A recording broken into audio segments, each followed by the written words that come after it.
కన్యరాశి వారికి ఏడాది తర్వాత లాభస్థానంలో కుజ భగవానుడు నీచ సంచార స్థితిలో ప్రయాణం చేస్తున్నప్పుడు అంటే చూడ్డానికి చాలా అద్భుతంగా కనపడుతూ ఉంటాయి. ఆదాయాలు వస్తున్నట్టు కనపడుతూనే ఉంటాయి.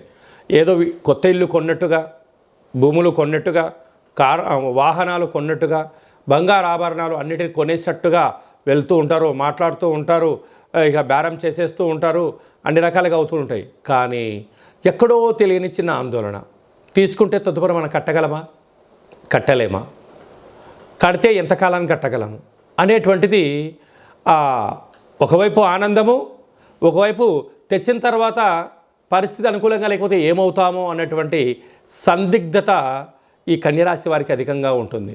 ఎందుకనగా వీరు ఎక్కువ శాతంగా ముందు వెనక ఆలోచించి రాబోయే కాలంలో ఏం జరుగుతుందో ఆలోచించకుండా గతంలో చేసినటువంటి తప్పులు ఎలాంటి ఇబ్బందులు గురయ్యారో ఇప్పుడు అలా చేయకూడదు అని చెప్పి మీరు కృతనిశ్చయంతో ఉన్నారు.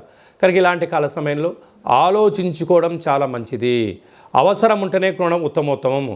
అవసరం లేకపోతే కొని అప్పుల పాలైపోయి మానసిక వేదన గురి కాకుండా ఉన్నంత వరకు ధనమూలం ఇదం జగత్.